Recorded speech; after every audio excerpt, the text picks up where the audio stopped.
du regroupement des partis de l'opposition, appelé Regroupement de l'Espoir, Plateforme de l'Espoir. Et c'est la deuxième fois, nous avons dit cette semaine-ci que nous pouvons joindre. Nous joignons mercredi. Rochi, Paul, Nando et moi-même. Et nous pouvons rejoindre aujourd'hui. Nous constatons, et nous prenons ça aujourd'hui à la conférence de presse, et tout de suite après, on passe camarade Paul Béranger. Nous constatons que la situation est extrêmement grave dans le pays.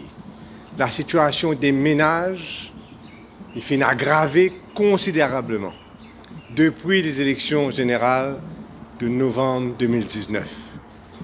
Et non, beaucoup de ménages en situation de grande détresse, que ce soit au niveau de la cascade d'augmentation de prix, que ce soit au niveau du chômage. M'aurait dit, le chômage il arrive aujourd'hui, d'après le chiffre officiel, à 94 000 chômeurs. Officiel, ça. À l'île Maurice, probablement beaucoup plus. Dans cette situation extrêmement grave que trouve le pays, qui nous met carrément sur le dos la responsabilité du gouvernement. Et la situation est encore plus grave parce qu'il constate un économiste, constat de un travailleur social, constat des politiciens de l'opposition, c'est que le pire est encore à venir. C'est ça qui nous en rappelle. C'est que le pire est encore à venir. Dans une situation, quand nous pensons que le gouvernement fait une faute gravement, et c'est pour cela que le pays, dans une situation difficile, quand nous prévoyons que la situation pour empirer considérablement, le plateforme de l'espoir réclame aujourd'hui la tenue des élections générales anticipées pour qu'il soit capable de mettre un nouveau gouvernement au pouvoir, pour qu'il soit capable de mettre une nouvelle équipe au pouvoir, pour que cette nouvelle équipe-là, premièrement, prenne une décision qui est nécessaire pour sauver notre pays. Voilà donc, et là, mon plaisir passe maintenant camarade Paul Béranger.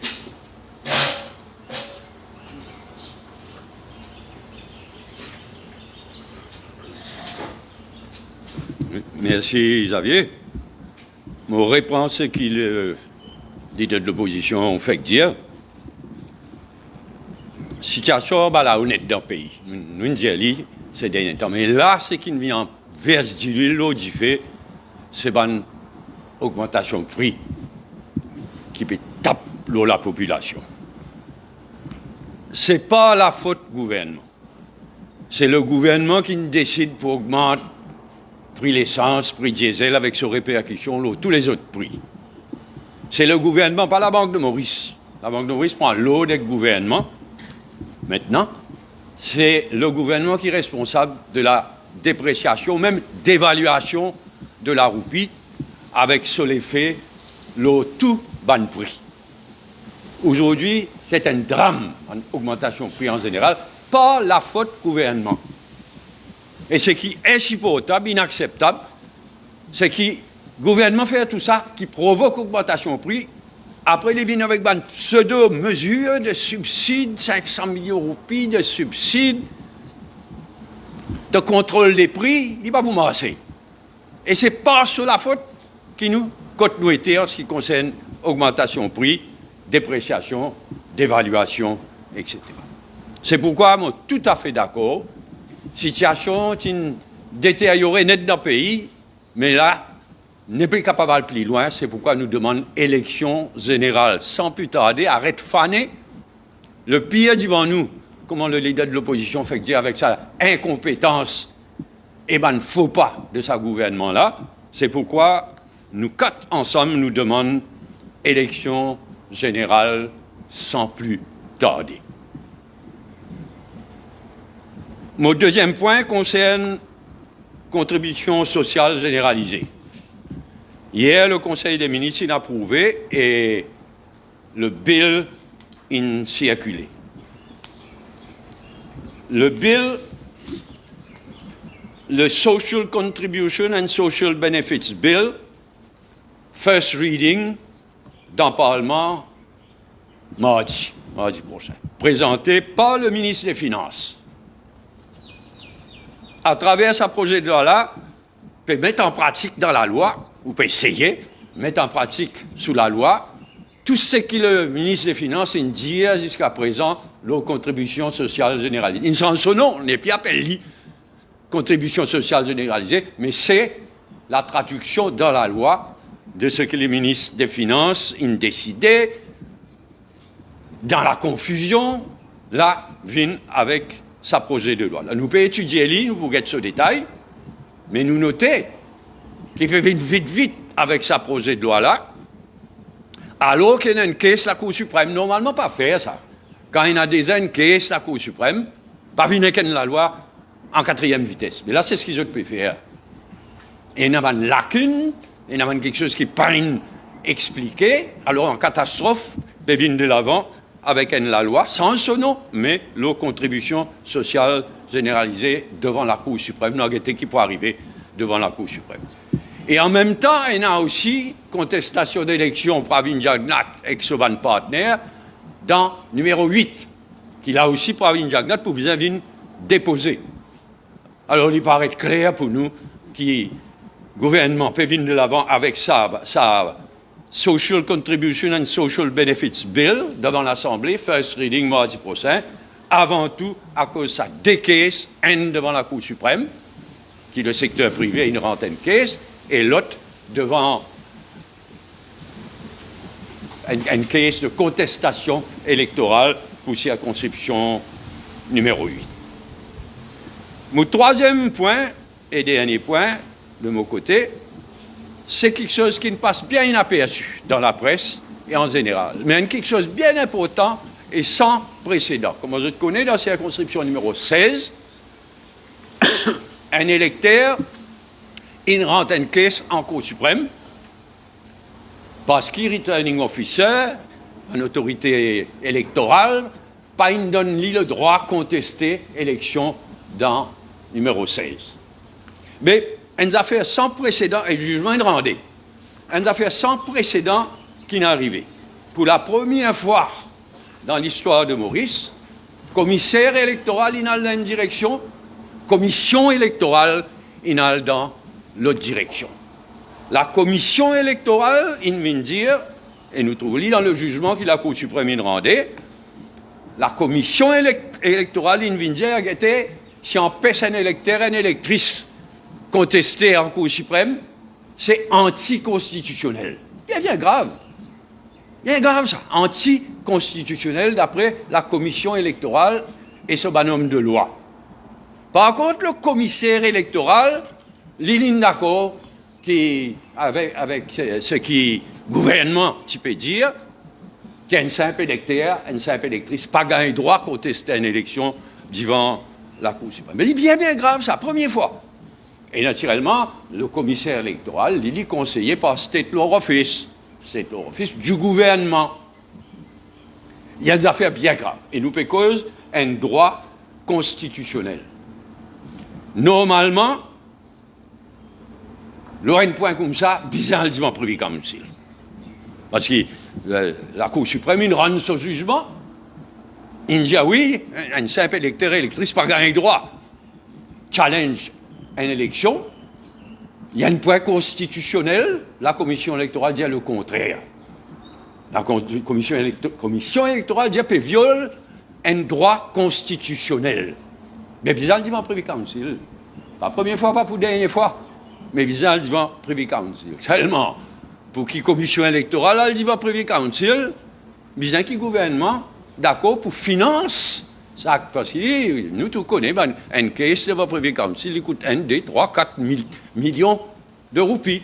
Ah ben, nous demandons formellement, qui, vu la situation, vu le stand pris par la commission électorale, vu le jugement de la Cour suprême, par 2 juges de la Cour suprême, pas le full Cour suprême, bien sûr, nous demander que le gouvernement prend l'engagement, foot de bill, finance, ça l'appel éventuel de la commission électorale devant le Privy Council.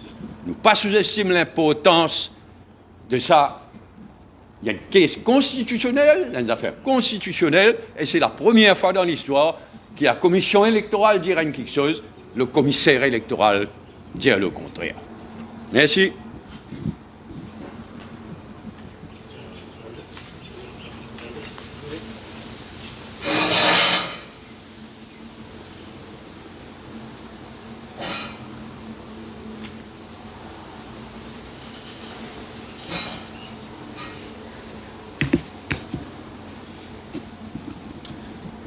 Bonjour.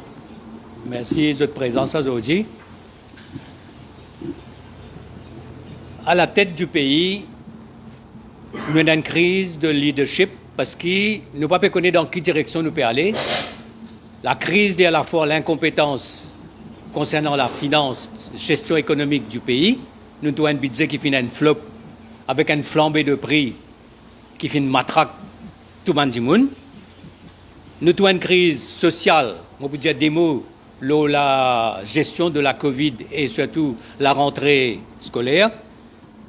Et nous trouvons tout ça en atteinte à la démocratie qui nous fait trouver. Donc, face à cette crise-là, sa crise de leadership-là, je rejoins avec nous 3 camarades ici, nous avons besoin d'un nouveau souffle, nous avons besoin d'une nouvelle équipe, nous avons besoin de compétences pour capable régler mon problème aujourd'hui et deuxièmement, toute bonne crise et bonne défi qu'il y a devant nous. Et comment on dit, le budget finit un flop avec une flambée de prix au niveau de tout bon ménage. Et là, bien sûr, nous avons tout ça qui ne peut pas travailler aujourd'hui, comme nos camarades leaders de l'opposition viennent dire. Alors, on parle de 2 choses. La gestion de la Covid. Nous avons entre 25 et 30 cas par jour. Là, nous finissons 3 mots en 6 jours. Et concernant le programme de vaccination, nous connaissons qu'il nous fait gagner certains vaccins. Nous connaissons qu'il y a une priorité qui finit établie au niveau qui sont là qui besoin de faire le vaccin. Mais ce qui est plus important, c'est qu'il nous besoin de donner l'information qui besoin à la population. Qui vaccin nous peut servir? Nous disons qui prennent un Pfizer pour venir, pour donner ça à une jeunesse entre 12 et 18 ans. Nous avons dit maintenant qu'il y a des gens qui à l'université, par exemple, après 18 ans, ils ont besoin de faire un vaccin. Là, nous avons Sinopharm, nous avons Sputnik, mais Sputnik, il y a plusieurs versions. Nous avons envie de connaître qui Sputnik pour servir à Maurice. Donc, information essentielle qui sont là capables de faire qui vaccin. À ce temps, nous connaissons aussi les frontliners dans l'école, dans les hôpitaux. Et nous avons patients qui sont à l'hôpital pour autre chose que le Covid, mais parce qu'ils ne peuvent faire aucun test, ils ne sont pas capables de gagner un traitement. Et nous avons des étudiants qui besoin de composer l'examen, ils ne sont pas capables de faire un test PCR. Mais la chose la plus grave, c'est la rentrée scolaire qui concerne des centaines de milliers d'enfants et de familles. Et ça peut faire dans des conditions difficiles, traumatisme pour les parents, traumatisme pour les personnels enseignants, cafouillage dans les écoles. Il y a 5 élèves qui fréquentent 5 établissements secondaires qui finissent testés positifs le jeudi 8 juillet. Là, il y a, depuis la rentrée scolaire le lundi 5 juillet, une dizaine d'établissements secondaires et primaires finissent fermés dans 4 jours. À cette heure, l'établissement de la ministre, il n'est pas au courant. Et dans ce cas qui concerne la question que le journaliste pose, il vient faire tout pour dire comme ça qu'ils enfants-là n'ont pas fini d'attraper la Covid dans l'école, mais c'était en dehors de l'école. Et il n'est pas au courant. Après qu'il dit comme ça, maintenant nous pouvons faire un dépistage massif pendant le week-end. Nous pouvons, tout ça, dans bâtiment-là, ministère de la Santé, pour faire tout pour remettre les autres à l'autre, pour capable, l'école capable reprend. Nous avons donc 10 établissements qui finissent fermés, avec un cas positif de Covid dans les zones rouges maintenant, dans les faubourgs de la capitale. Jean Lebrun, Mossel-Marafré, et dans des Special Education Needs Schools. Finalement, 5 établissements qui trouvent dans la zone rouge qu'il finit décréter à partir de lundi, tout cela est fermé. Et là, peut faire dépistage massif pendant le week-end. Moi, je me demande combien de dépistage massif capable faire pendant le week-end. À ce stade, on est maintenant, la classe peut faire lundi, mercredi, vendredi. Et on peut faire classe mardi, jeudi, cafouillage au niveau personnel, cafouillage au niveau non personnel, non enseignant. Et online, moi, je déjà dit, si nous disons en mars 2020 que le distance learning nous pas pareil, nous d'accord. Mais un an plus tard, distance learning est toujours une catastrophe, pas fin prendre aucune disposition. Et nous tous connaissons que beaucoup d'enfants fin aujourd'hui dans une situation que d'autres n'ont pas pu gagner un curriculum normal, un enseignement normal, nous finissons par 6 mois. Donc c'est une rentrée en catastrophe. La ministre l'est dépassée complètement par la situation et c'est une gestion donc en catastrophe concernant l'éducation. Maintenant pour les batchs, on dit il y a un batch dans une classe, mais par contre dans un bis l'école, c'est une autre catastrophe parce que les enfants peuvent continuer le voyage comme tu peux voyager avant. Et je termine en disant la question de, je termine avec la Covid, la question de sequencing, la question de variant. Depuis mars, depuis l'année dernière, on peut dire comme ça, nous pouvons faire l'appareil venir. À un moment donné, en mars, le ministre finit de dire dans sa réponse au Parlement que l'appareil est venu, il a dit besoin de réagents. Nous avons cause réagents. Et dans réagents, il finit, nous avons dit maintenant besoin de train ban personnel. En attendant, il y a tout ban sequencing, ban ticarafia, tu vas voir l'Afrique du Sud, tu vas voir une partie en Angleterre. Mais sequencing, est-ce qu'il peut faire à Maurice? Et Valère Duzon dit à nous comme ça, il y a 3 cas de Delta variant à Maurice. Est-ce qu'il vraiment il y a 3 cas parce qu'il nous connaît qui dégâts le variant Delta peut faire dans le monde? Dans beaucoup de cas, il dépasse déjà maintenant 40 à 45% de la nouvelle vague. Alors pour toutes ces raisons-là, la mauvaise gestion concernant la Covid, traumatisme concernant dans le secteur de l'éducation, flambée des prix, incompétence au plus haut niveau et surtout au niveau du Premier ministre lui-même parce qu'il n'est pas capable de diriger l'équipe compétente pour tirer ce pays-là dans la situation qu'on y était. Moi, j'ai déjà dit qu'il y a une clique du monde qui gouverne ce pays-là, mais aujourd'hui, sa clique du monde-là, j'ai l'impression d'être complètement dépassé par la situation. Et pour cette raison-là, nous pouvons dire comme ça, une l'ère qui est une nouvelle équipe à la tête du pays et qui a une élection générale anticipée. Merci.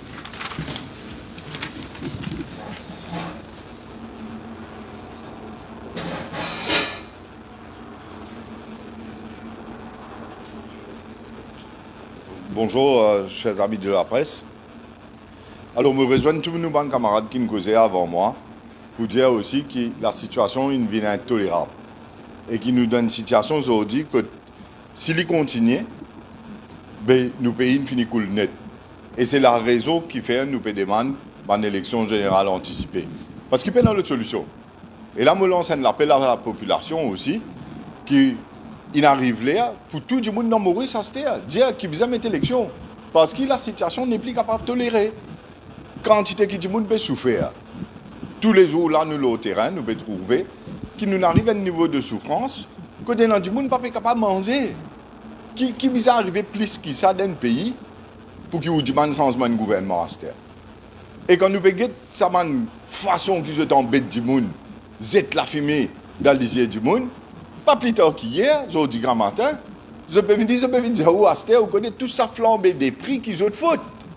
Depuis plus qu'un an et demi, il y a plusieurs vidéos qui vont faire pour expliquer qui peut arriver d'ivant quand on commence à mettre la main dans la caisse de la Banque centrale, commence à prendre réserve la Banque centrale, comment rouper pour déprécier, tout ça, tu finis d'expliquer. Ce n'est pas une affaire qui a aujourd'hui qui peut venir dire ça, c'est qu'il finit de dire depuis avant, à la guette qui peut arriver. Et je te connais. Nous te disons que toute importation peut venir beaucoup plus cher. Nous te disons qu'il peut venir à un niveau qui dit que pas pour capable de faire ce banassa dans le supermarché et vivre d'une façon que tu es capable de rouler les ménages, etc. Mais à ce temps-là, il est arrivé. Là, qui se vient dire où là? À ce temps-là, pour 500 millions de roupies, l'argent les peuples même là, l'argent contribuable, pour le donner ban importateur. Qui fait, soi-disant, pour faire prix là, pour contrôler le prix là. Mais laisse-moi expliquer une affaire. Prix là, il arrive quand il est arrivé parce qu'il roupine dévalué. Je vous donne un seul exemple. Si vous avez $1 australien, $1 australien en janvier 2020, c'est 25 roupies. Aujourd'hui, là, il 32 roupies. 7 roupies en plus le $1 australien. Mais tous nos produits laitiers, nous c'était depuis là-bas. Que ce soit du lait en poudre, que ce soit du beurre, que ce soit fromage, nous c'était depuis là-bas. 7 roupies, le $1 australien, il peut faire où à peu près 28% d'augmentation. Mais normal qu'il y ait un protataire là parce que il plissé à cette terre.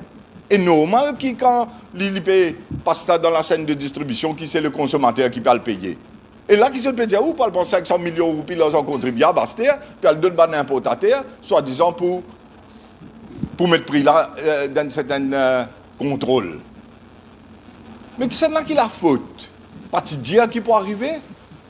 Pas d'Ayati, le ministre des Finances. Il pas connaît qui ramification, qui conséquences de ce ban de décision, avec la complicité de la Banque centrale. Mais aujourd'hui, nous pouvons payer le prix de l'incompétence, de la médiocrité. Et INEF est INEF. Et c'est la raison qui fait. Nous pouvons demander devant la population, mettre élection générale. Parce que, comment tout le monde peut dire ici, le pire est à venir. Là, je donne un deuxième exemple. Tout ça, là, nous côté l'épaule, tout ça, un container qui vient de Maurice, là. Mais elle guettait combien de bateaux à cette des banques de containers dans la Réunion? Qui fait? Pose la question qui fait. C'est la mauvaise gestion encore. C'est policy decision qui ne pas comprendre. Gouvernement qui ne pas gérer. Aujourd'hui, il y a un grand problème avec tout ça, bonne compagnie. Là, si vous le vérifiez, vous trouvez qu'il y a Messi, Maersk, etc. Quand vous avez un problème, le changement de l'équipage qui normalement besoin faire ici. Crew change. Mais ici, je prends une policy decision qui ne sont pas capable de faire là. Alors, on appelle des banques containers là-bas, importateur peut besoin déboucher du fil pour lui passer au container y ici. Il y a une conséquence directe, ce coût, et ça coût là, ce prix, il peut monter, et c'est le consommateur qui peut payer. Mais à qui la faute? À qui la faute? Est-ce qu'il ne peut pas continuer? Et l'autre affaire qui m'a dit, quand Xavier, leader de l'opposition, peut dire le pire est à venir. Pas oublier que la Banque centrale, tu donne une période moratoire à tout ça, bonne entreprise, tout ça, bonne business là, le paiement de loan, repaiement de loan, là, quand moratoire sorti là, et tout ça, bonne business là, besoin de payer de loan, de la banque respective. Est-ce qu'ils sont pour capable de faire lui? Est-ce que ça bonne la banque là, pas pour l'enforce, ça bonne loan qui s'escalait, il y a encore non-performing? Et pour dire que le business là, besoin de payer. Et le business là, il y a casse pour lui payer l'IASTER. Alors, qui peut arriver? On a plus d'entreprises qui peuvent fermer, on a plus de chômage, nous déjà tous les 100 000 là. On a plus de monde chômé encore. Et en plus de ça, le redundancy board, qui sont bloqués pendant tant de temps. Mais aujourd'hui, là, quand il y a l'entreprise, pour dire, moi, j'ai 50 employés, je ne suis pas capable de payer, je peux besoin de laisser 20-25 aller là-dedans. Mais encore une fois, vous trouvez qu'il peut arriver devant. C'est la raison qui fait nous dire, payons l'autre solution, bizarre dans l'élection générale à cette. Parce que si vous laissez là, mais vous vous une spirale qui vous devient complètement néfaste pour le pays et bizarre à dire à cette. Bizarre que la population demande élection générale avec ce gouvernement-là, allez. Et c'est ce qui nous peut dire au sein de la plateforme ici. En plus de ça, nous avons tout ce qui camarade Nando fait expliquer en termes de professeurs, pas capable de faire ce travail comme besoin, ban étudiants qui pas capable d'aller à l'école, pour un petit fil lorette, prendre pancarte avec ce uniforme lorette du bout devant le Parlement. Et un petit fil qui 18 ans peut montrer où, qui quantité l'inexaspéré par façon qu'un gouvernement peut prendre des décisions et peut affecter sur la vie. Mais ça veut tout dire. Mon salier certifié là, ce courage pour y aller du bout là-bas avec ce uniforme lorette tout seul. Mais qui ça veut dire? Et où gagne beaucoup de gens qui parlent c'est devant le Parlement, puis cause maintenant, qui on écrit au pancarte, qui on écrit au pancarte, mais quand même. Quand même. Alors, nous pouvons demander une élection générale anticipée, et un seuil de tolérance qui n'est franchi, et une misère qui du monde peut passer, et si continuer là-dedans, ben nous pays fini net. La population aussi a un rôle à jouer dans ce qui nous peut demander. Merci beaucoup.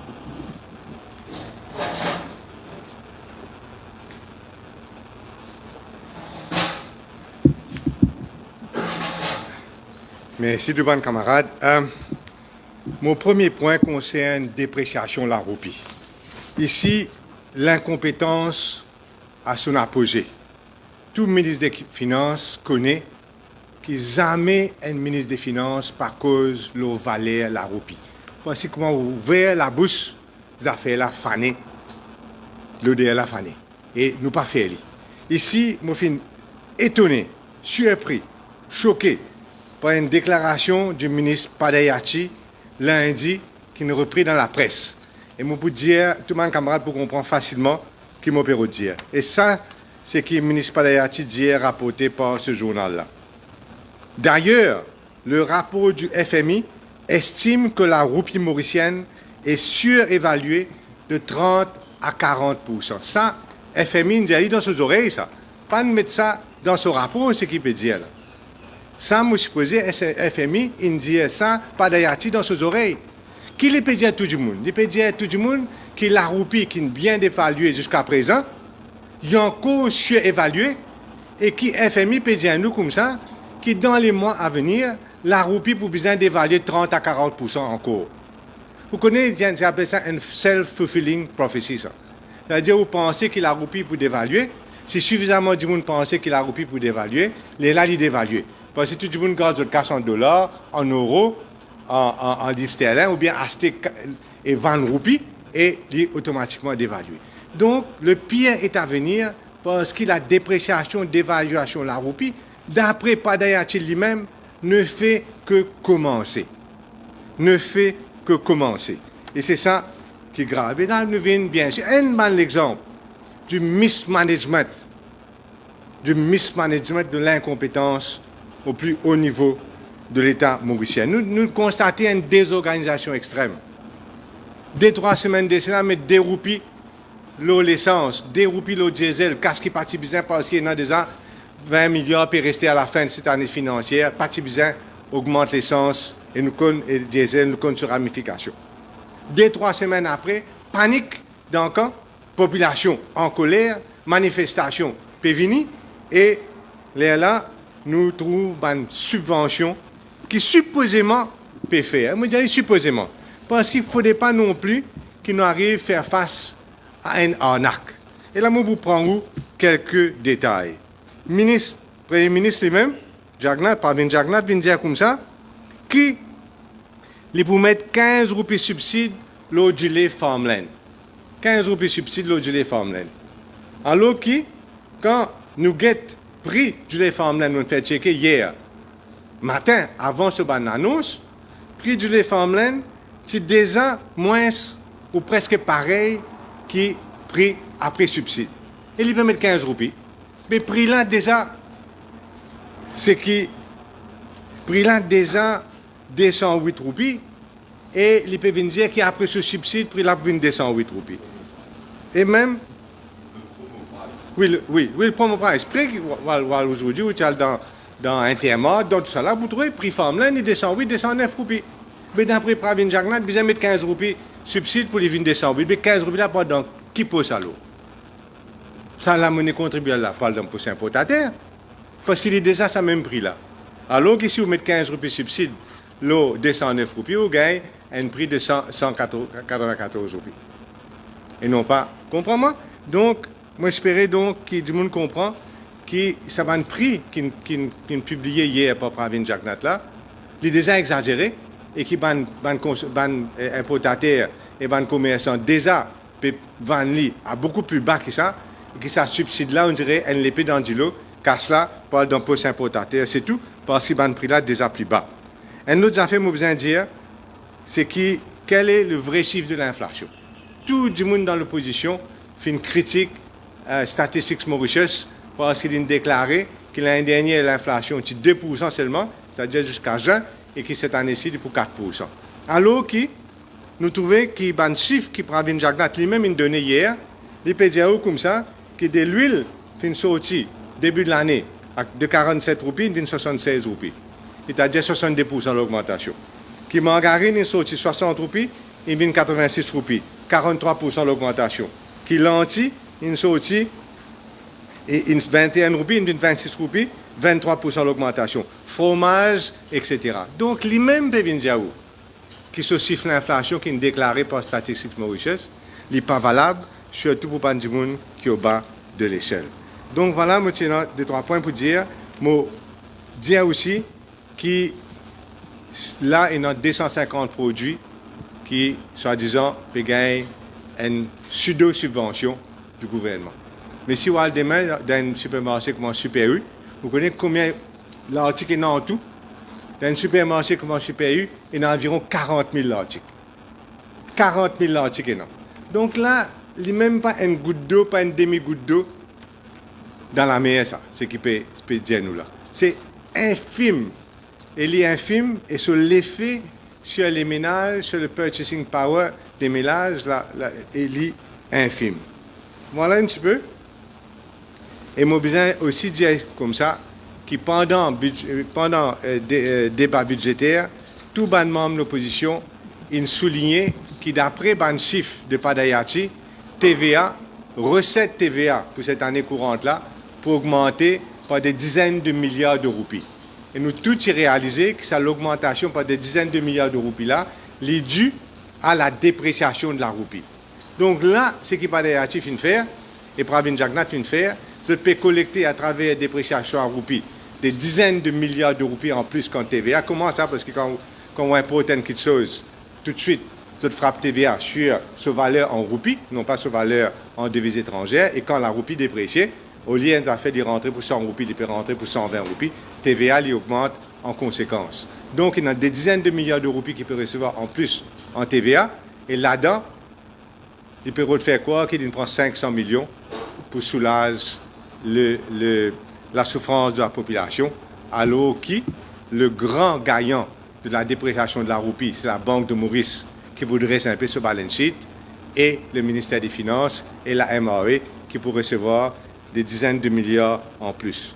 Donc, pour la raison, comment on pourrait dire, que nous pensons que la détresse des ménages liée à un niveau sans précédent, en tout cas, ça fait depuis des dizaines d'années que les ménages pas fait souffrir ce âge de détresse-là, qui est non, très probablement donc, pas des autres, même au niveau social, qui peinant l'espoir, peinant un sentiment que le gouvernement pour capable de faire quoi que ce soit pour redresser la situation. C'est pour cela qu'au niveau de la plateforme de l'espoir, nous me réclamons une élection générale immédiate pour qu'il y ait une nouvelle équipe capable de prendre la barre et redresse le pays, en fin de compte, sauve la nation. Merci.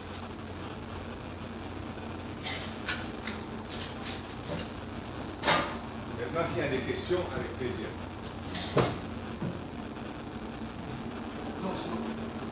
Vous avez demandé tous ensemble que, devant l'élection générale, est-ce que l'opposition peut disposer de démissionner pour créer une élection générale en bloc?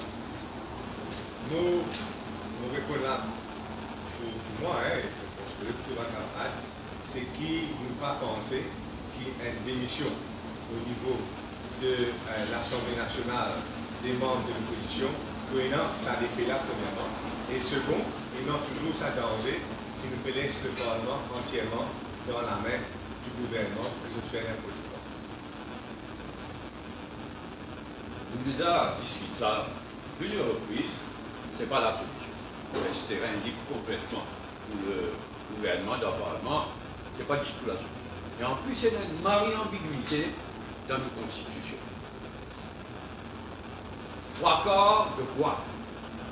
Capable de renvoyer l'élection générale, capable de faire n'importe quoi, s'il y en a 3/4 du Parlement qui vote quelque chose.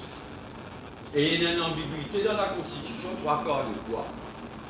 3/4 de tout le membre du Parlement, ou bien 3/4 de ce qui restait si il y a une démission dans le Parlement. Il y a un risque additionnel qui n'est pas capable de prendre. Mais plus fondamentalement, nous ne pas penser que si c'est la solution, laisse terrain libre complètement.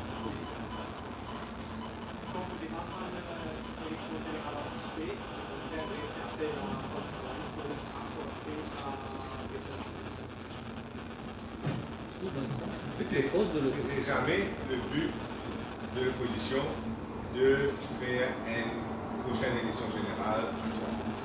Nous avons toujours envie de trouver une solution acceptable pour le pays, pour la vie. Et jamais le but de faire une élection générale à 3. Maintenant, bien sûr, le reste est à venir.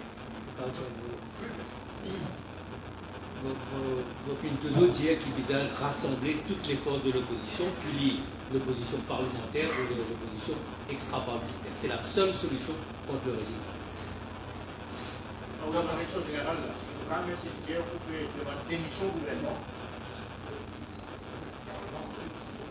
Dissolution assemblée. Plus qu'il démission du gouvernement. Dissolution de l'Assemblée, nouveau élection générale. On vient de dire, il est bien possible qu'il dans les jours à venir, là, qui les quatre partis ici représentés, plus le Parti travailliste parlementaire au Parlement, qui nous recommence à dire ensemble. Parti travailliste au Parlement. On nous laisse faire ce travail, mais certainement ce qui nous souhaitait, tous les quatre ici présents, c'est que toute l'opposition, y compris Parti travailliste, nous aille de l'avant quand élection générale vient.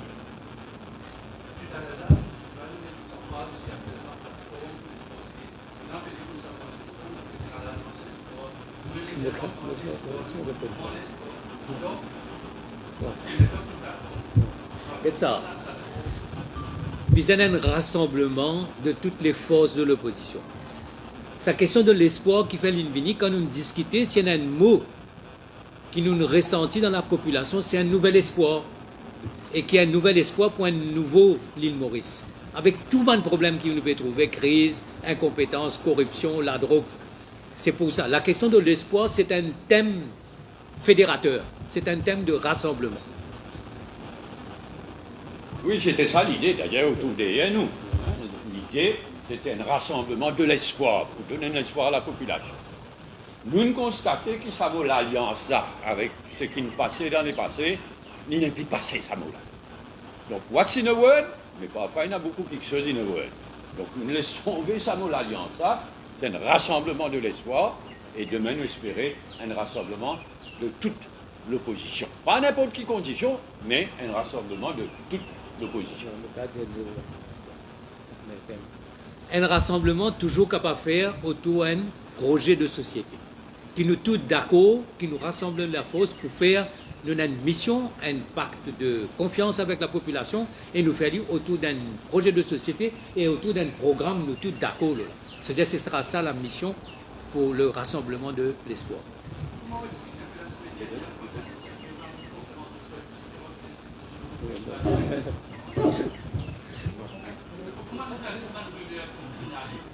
Xavier. Non, mais moi, je disais, la dernière fois, quand nous fait une conférence de presse ici même, qui nous tiennent une activité entre nous, qui nous peut faire conférence de presse séparée parce qu'il y a la réouverture d'un public comme ça, que nous descendons au terrain, nous allons expliquer du monde, moi-même explique dans différents villages qui nous allons faire du monde, faire une réunion. Alors, bien sûr, nous disons aussi dire que la semaine prochaine, nous prenons la conférence de presse ici, nos plateformes. Mais c'était clair, non? Si je ne me pas trompé, camarade Paul Lucine expliquait dans la conférence de presse MMM qui fait MMM de faire cette conférence de presse et PMX dépend de faire parce qu'ils avaient fait une conférence de presse juste avant. Et c'était clair pour tout le monde, non? On ne peut pas faire la pertinence de la question parce que nous sommes tous ensemble là. Et nous veut dire qu'ils pensent qu'ils travaillent plus suffisant ensemble. Donc, moi, qui dis, je me rappelle, moi, qui dis, qu'il n'y a aucun problème entre nous. La semaine prochaine, nous pouvons faire une conférence de presse ensemble, comme on nous fait jusqu'à présent. Alors, ceux qui n'ont pas envie, ne comprennent pas qu'on comprend même. Mais il n'y a aucun issue, nous disons Ali et les divers autres, les quatre partis divers autres là, pour prouver que ce qui nous dit dire, c'est tout simplement la vérité.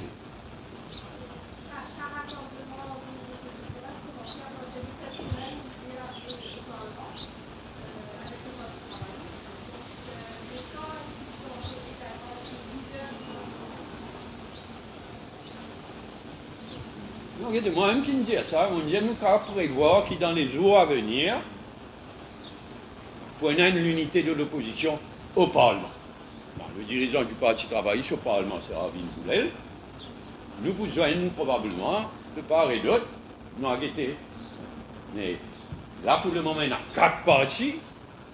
Nous souhaitons qu'il y ait une unité parlementaire au niveau du 5e parti, c'est-à-dire le Parti travailliste.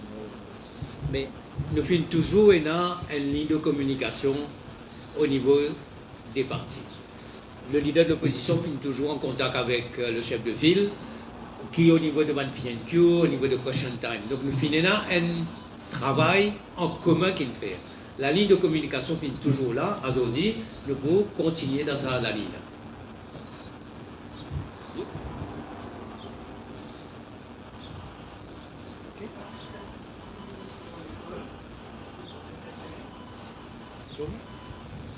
Je suis à l'école. Je suis content de dire tout à fait à l'école. Nous besoin dans toutes affaires prendre un peu ce qui se passe à l'étranger. En Angleterre en particulier, et dans chaque classe d'une école, il faut partie une bubble, comme on appelle. Donc, il y a une classe en lui-même. Et s'il y a un cas de Covid dans sa classe-là, c'est la classe qui est en quarantaine chez eux, en isolement chez eux, et non pas l'école tout entière. Ici, à Maurice, il paraît qu'il ne peut pas faire la même chose et qui en même temps a besoin de protéger un écolier qui est primordial, mais aussi le côté de downside, le côté négatif, c'est qu'il y a des dizaines et des milliers d'enfants qui ne peuvent pas suivre l'écolage, qui affectent la famille, le travail, etc. Donc, on pensait encore une fois, pour moi en tout cas, c'est un résultat d'un mismanagement de la situation des écoles. Vous connaissez un protocole qu'il met en place à partir de mars 2020.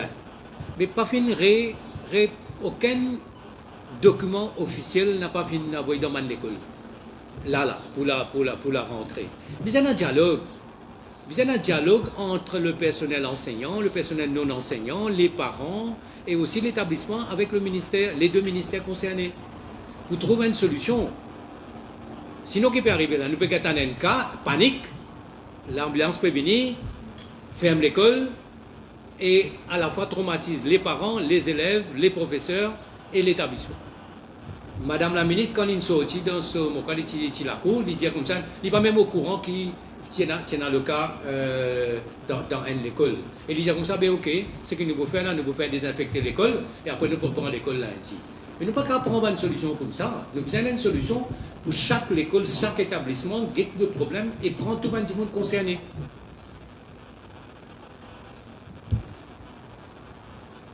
Merci. Ok, merci beaucoup tout le monde. Bon week-end.